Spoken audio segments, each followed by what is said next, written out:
So I've been Americanized in many ways. But I've sort of a little bit of accent left, I guess people tell me. So my job at ACT is to bring NATO's education and training into the 20th century. And I say 20th century without joking because that's the way I feel. That we really are struggling. So when we think about it, in the beginning, we invented the slate.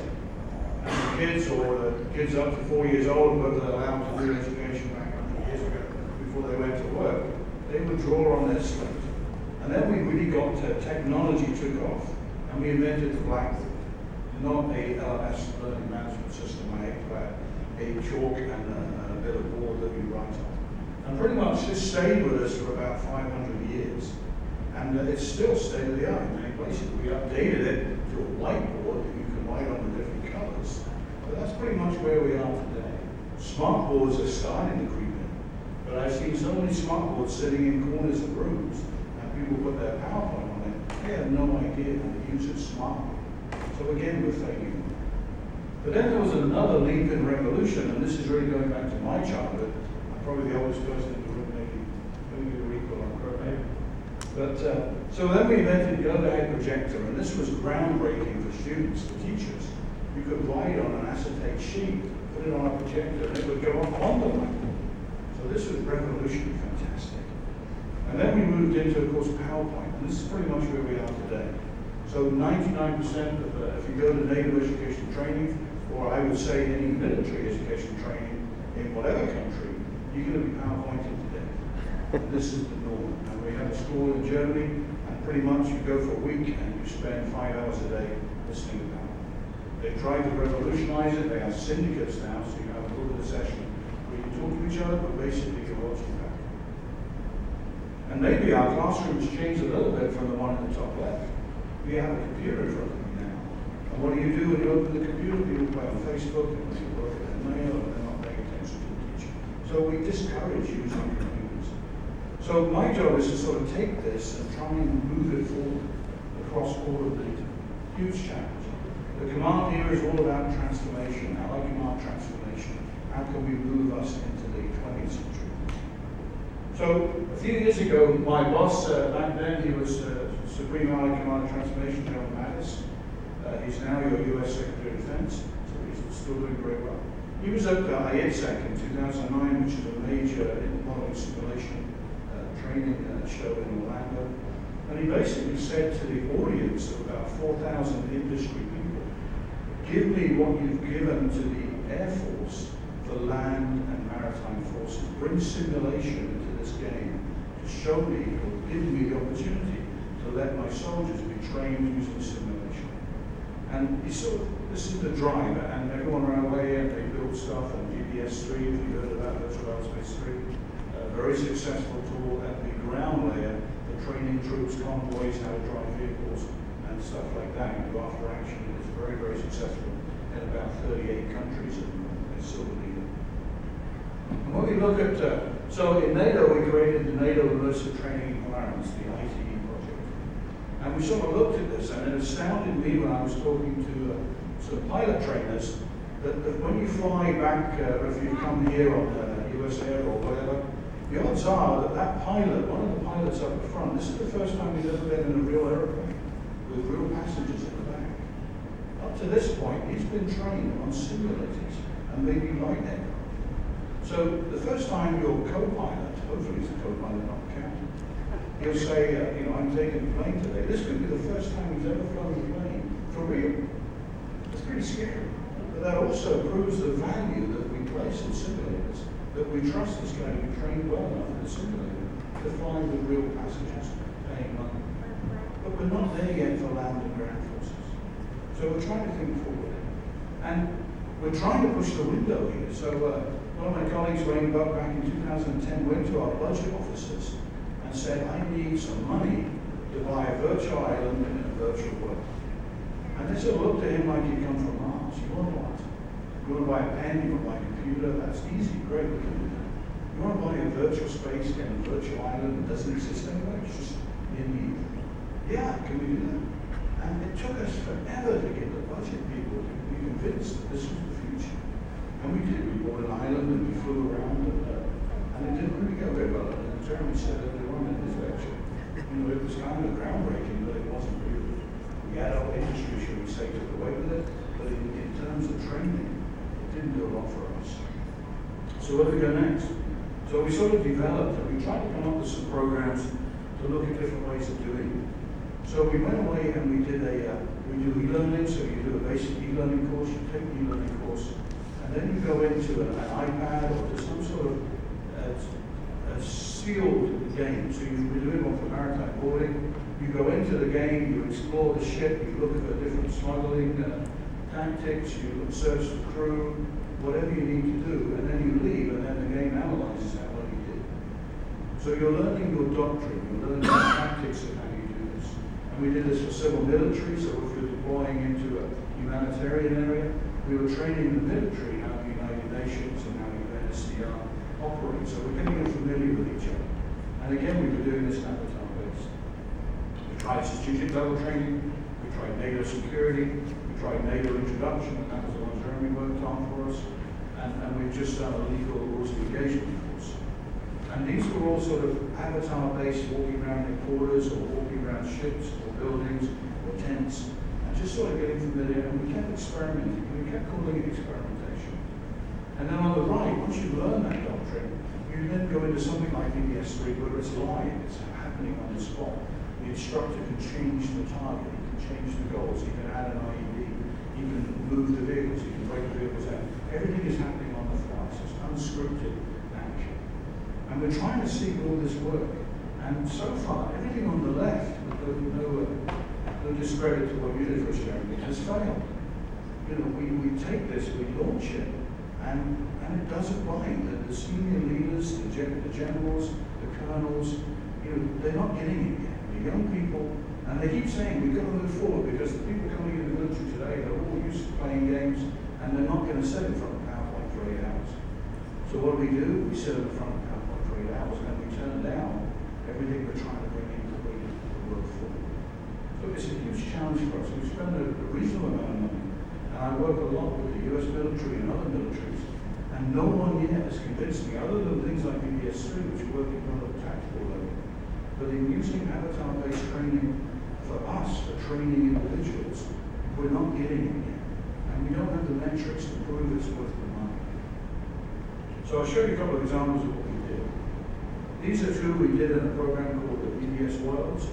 It's a British company, Thinking Worlds, that then linked with the Bohemia, and became sort of linked. And this did for me, it allowed me, the user, to customize it. I didn't need to hire immersive guys or people familiar with building 3D. They could build it for me, and then I could adapt it as I go. And again, it was state of the art. This is 4 or 5 years ago now. This company's not in business anymore. And we moved on to Unity, but the idea was there. But then I realized that where do I draw the line? And then we see things like Minecraft and other really successful games that are popular today, which don't have that fidelity. They're good enough to capture the imagination. So I'm always in this dilemma: do I spend money on fidelity and the realness of the environment, or do I just push for the originality and the gamification of it to make the student not care how good it is, he just wants to play?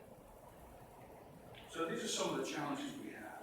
The senior and mid-level leaders, gamification and technology, they don't have that word. When you say the word game, you lose it straight away. You won't spend how much on a game. So we took the word game out of it, called it immersive training environments, because that sounds more sensible than game. But really, gamification is what it's all about. And NATO scored in Germany again, they've added a course now. If you do this extra course in the curriculum, you get a sticker on your certificate, a little gold sticker. Now these are people that are 18 to 50, and they have a 99% success rate of people doing this course, this extra course, because of the sticker. Would you believe that a lieutenant colonel, 55 years old, is going to go away and do this hour course so he gets a sticker?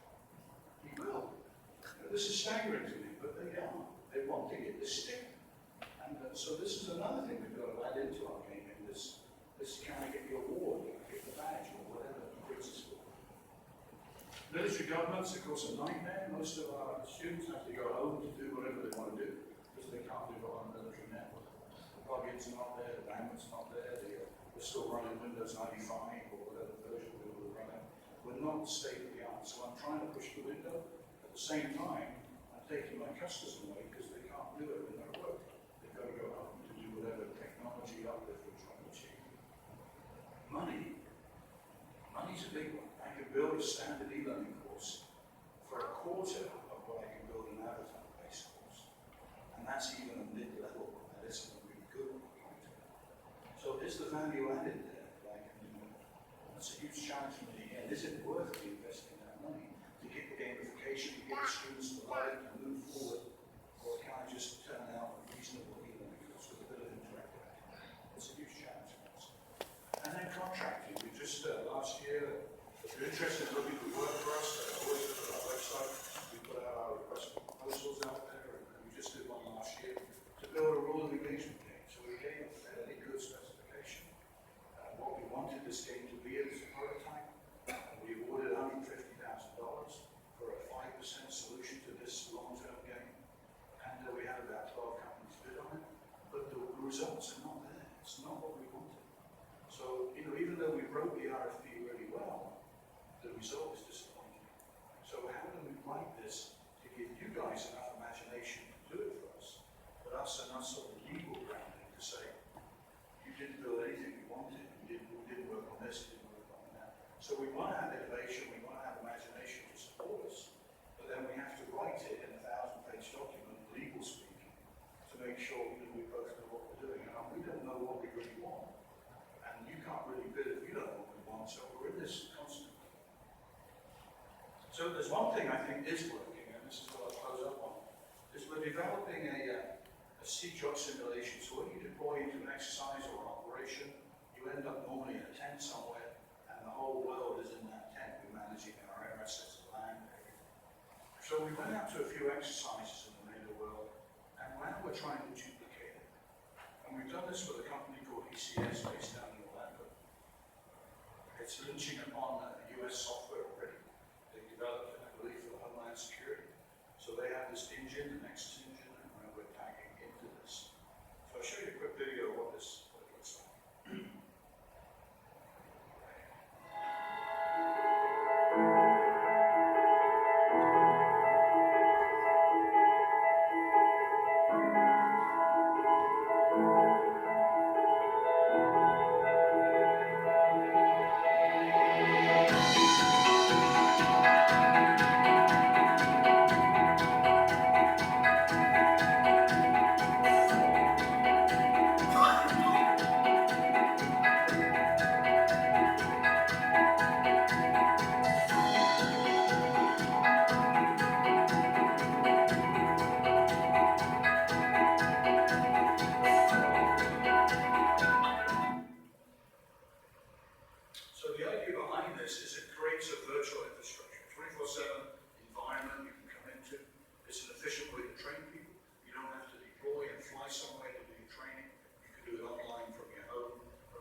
Accessible 24/7, and I think it's the way forward.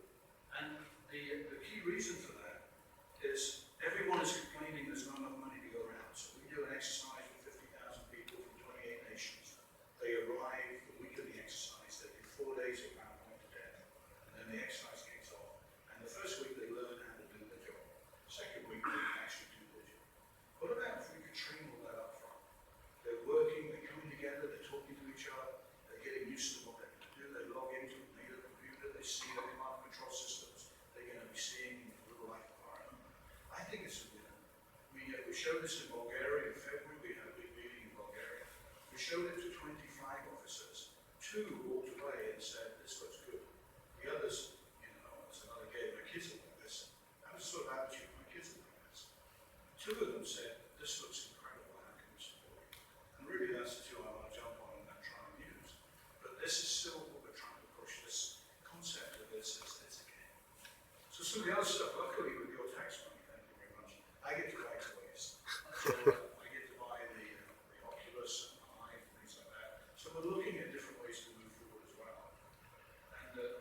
some experimenting with augmented, same with our US colleagues. We're looking at virtual and reality. And I still believe this is the future. We're trying to train CIS systems. What about if I could put that headset on there and walk across to a ground station doing satellite communications, train on it, do troubleshooting on it, learn how to operate it, never having seen it look. I don't have to fly you literally to our CIS school and do the training. You can do it at home or at work and almost be as good. In fact, if not better, because you can keep practicing. The system's only available for an hour per student, perhaps. On this, you could use it 24/7 for 10 weeks if you need to be trained. I believe this is the future. I really do.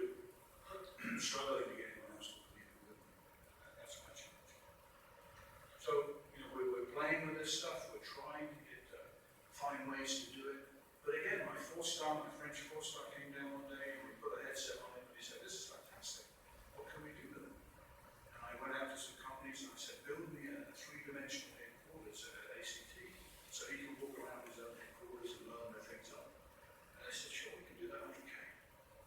I can't spend 100,000 on something just to impress my four-star. I've got to have justification on it. I've got to have something tangible that I can say the value added and return on investment. So to sum up, this is pretty much how I feel in my world. And one day, the guy with the general will turn around to me and say, hey, this machine gun, this is incredible. You can kill 100 people at once. I said, yeah. Give me some money and I'll prove it to you. So, but the other thing I've learned, if I don't have a trainload of bullets behind me, I can't do it either. So if they all turn around and say, this is great, go on with it. I need the money, I need the investment, I need the industry. So, thanks very much.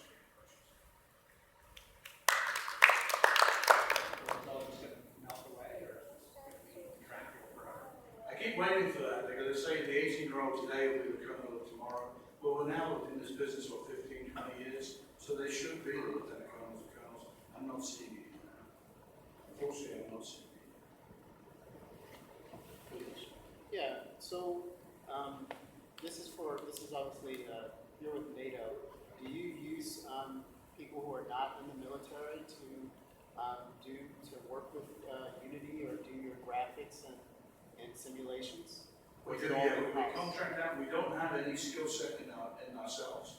The nation send people, the staff officers. They're very rare they have any skills. So not meaning about any IT skills. Right. So we always do contracts out. Okay. So there's some companies in this area run contracts. There's companies in Europe and there's companies in Orlando that run contracts with us. Okay. But what we have failed in is we haven't really linked well to the universities. Try to save people coming through the graduate programs in this world. How can we work with the interns? How can when you develop for us, the student gets credit. That's something we have to look at. I was going to say, because this is what I work doing, and it's just, it's not always just the money that's the problem. It's, you can get something good, cheap, and fast, but you can't have more than two. So, the government will say, here's a contract, you got 9 months. And so if you had 3 years, you could probably do it for the amount of money, for a low amount of money per year, but that's the other problem, is the amount of time. So I think as, now that the technologies are becoming more prevalent and easier to use and people are using them, it might come up to a point where you're able to do that. But I think also, I'm a graphic artist, and they ask me to do these fancy stuff, do all the fancy stuff, and it's the ISDs that haven't been, or instructional designers, the people that design the courses, don't know about this. So they come and they're used to Death by PowerPoint, and it's just make me a fancier version of Death by PowerPoint, and I'm just like, well, that's not, the one thing that grinds my gears is whenever my boss gives me a design and says, that'll make some 18-year-olds will be really impressed by this. And I just look at him and I'm like, dude, I was 18, 12 years ago. It doesn't impress me, So. Yeah, this goes back to that fidelity question. Even the CEO of the BBS guy, the US redid their contract with BBS. In the contract, they had the fidelity so low that he had to rebuild the product, and it cost the US millions more. And even he said, we don't need this. The guy's accepting the standard already. We don't need this. Well, and another problem we had was I worked on the course for weapons refresh. And basically, it was to train the Navy in their they need standard issue firearms before you went to the range, pretty much. And we wanted to use Unity because we could, build the gun in 3D, you can take it apart and do all that stuff. And the Navy was like, we don't approve Unity. And we were like, but the Air Force approves it. And they were like, well, we're not the Air Force. And so you run into that problem where it's one department of the government, but it's not. We're trying, we're working on the next standard, the XAPI, to try and link gaming with education and make it seamless. And I know the Office of the White House and the OPR are trying to bring all the services together and say, this is the chosen path. Unity plugins will be approved in all the US networks. We're slowly getting there. I think we're still years away. For startup companies, myself, I've had my business going for about a year and a half. And government contracting just kind of seems really intimidating. Like the amount of paperwork, the amount of regulations. And it's just, this is something that looks really attractive for me to get involved with, but it seems like, that whole process of just getting plugged in is not worth the amount of, I could be pursuing other things. So could you speak to, is there any effort being made to make that process more streamlined, a little bit more friendly and less intimidating? I guess no is the answer. Certainly in the NATO way I'm more familiar with, we have set rules, the lowest compliant bidder. And even though the NATO Secretary General said we're interested in small, medium businesses supporting them and so forth, it's the lowest compliant bidder. And really to us, it could be the Booz Allens or the Lockheed Martins, or it could be Joe in his garage. But if he's compliant, he'll get the money. So, and sometimes we want proof of previous work. So if you're a startup, you may not have that, but some of your staff may have that experience. So certainly for us, we're pretty flexible. But if you can prove that you look legit and you look like you can do the job, we don't take, we'll take the risk of small, even one-man businesses we get contracts with. Okay. So I think for us, I can't speak for the US military, but I'm sure it's harder. Not so much a question. I actually was in the postgraduate school and graduated about 2005, 2006. Back then, I feel like it's kind of disheartening because I feel like you're still having the same challenges that I remember seeing back then. I actually got there right when they were releasing, just after release of America's Army, the game and more so the recruiting tool, if you will. Right. That's kind of how they couch it. But if you're still like up you're going up that hill still. It's amazing. You're 2017. That it's like nothing's changed since I left the Navy. And I did hear, and I assume it's correct, I can't say it is, but they did an experiment at the Navy training base where the students would come in and they would do online learning and game-based learning. And the good guys would be out a week and the slower guys would be like 6 weeks. And they proved like a 60% success in training people faster, quicker. They weren't about pointing the day. And the metrics came out and the comment out of the school said, we can't do this. They arrive on Monday and 4 weeks later they get moved to the next one and 4 weeks later they move. We can't have this staggered sort of frenzy. So that's not going to work with together. It's like I understand they want to save money, so it seems like there may be a bigger capital outlay at the front end, but then with all the, like you said, I did 2 NATO exercises when I was on Mount Whitney over in Gaeta. We did, I forget which one was it, 2006, and just to get all the people together, we had to pick them up. Some came to Gaeta, some we picked them in Barcelona, and it was just amazing, just the amount of manpower and everything else that goes into getting one of those exercises off the ground. I understand logistics, but to move forward, we've got to take that risk. Right. Students can't translate on a Wednesday, they can't on a Friday, it's easy. Be doing this stuff online to get prepared and then go to the real exercise and spend money on that. Yeah, I'm with the University of Virginia, and next month we're going to launch our first Unity and augmented reality development class. Our hopes really is to build an expertise more towards the industrial applications for augmented reality. So as we're kind of fine-tuning this first course and maybe developing and expanding it in the future, what kind of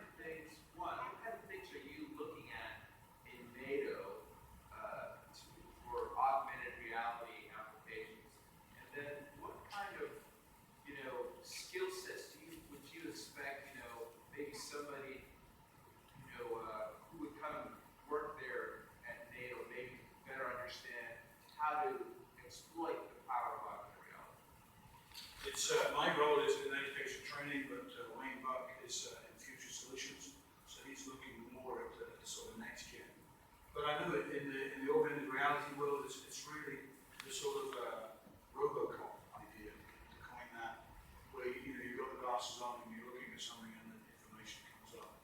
Maybe it's to fix something, maybe it's to repair something. Even now on your car, if you fix something on your car, the information is where the bolt is and it's superimposed, and then it shows you how to do it or whatever. So we're looking at, is that feasible? The hardware itself now is so cheap. If we could train people that way, rather than sending them to a school somewhere in Europe, it's going to work. It's going to be cost effective. It has to be, even with the development. But we're still, the sky blue. We still don't really know where we want to go with this. We just keep thinking we've got to go there. So again, we're looking at ideas, but if we can tap into research, university doing, that would be fantastic. We can talk a little bit afterwards. Okay. Yeah, fidelity problems with the members based on, School library is trying to get us out of here. We're supposed to be done with it. Now we still have to speak to the environment. start practically actually each strategy. They're looking neighbors speaking and more abstract and training as applications because it's the kind of trying to replace the whole training regime. On that, I'd like to say is we did an experiment a couple of years ago where they were throwing together VBS training for different elements to work together. And they brought a Canadian helicopter pilot in, and they went out and bought a $50 joystick and toys really, and gave him a monitor. And we walked in and said, "This is ridiculous. You wouldn't expect me to sit here and do this." And at the end of the 2-day training, he said, "This is the best training he's ever had." Because he wasn't sitting in his $1 million simulator, but that wasn't the requirement. He already knew how to fly a helicopter. We were training him how to work with ground forces and all that on the radio. So he was flying the helicopter in real time, or in a simulator in real time. But the whole training was interacting with other people. So that was a lesson that you don't need to really furnish it fantastically.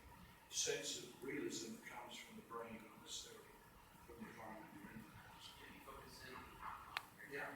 Yeah, and even, and you can, I've played some stuff, and you forget real well, you're in there, and, so it doesn't need that much, but it's still that, he actually did sit down and learn, but he could have walked away. So, this is still the how do you win with the moment, what's doing it, I was curious what metrics that you guys use to sort of justify going around the automating simulation path versus your typical verified PowerPoint training. Every time we go to ITSEC, I walk around the floor and I keep saying to companies, "Where's the ROI? Do the ROI." And no one really has it. I know Tech Wizards, he came to me last year and said, "We have the ROI now, we're getting it. Great, give it to me, I want to see it." But I have some statistics from a Canadian program. They were doing a simulator, or they're doing training on vehicles. They used VBS3